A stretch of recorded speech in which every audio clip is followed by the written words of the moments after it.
Here we go, take a quick little video. Benchmade reflex 2000. I gotta measure it again. It's 4 inches, or it's their biggest switchblade they ever made. It's biggest auto. What was that?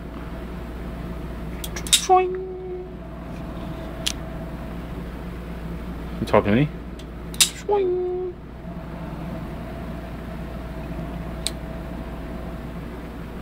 You must be talking to me. Crisp, tight, quick.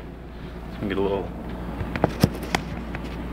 real sharp, serrated, half serrated. It's got the Balisong logo, which I don't think they put on their knives anymore.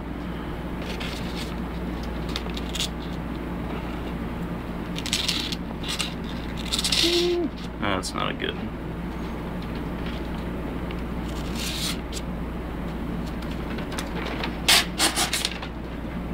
That's not a good test. It's really sharp though.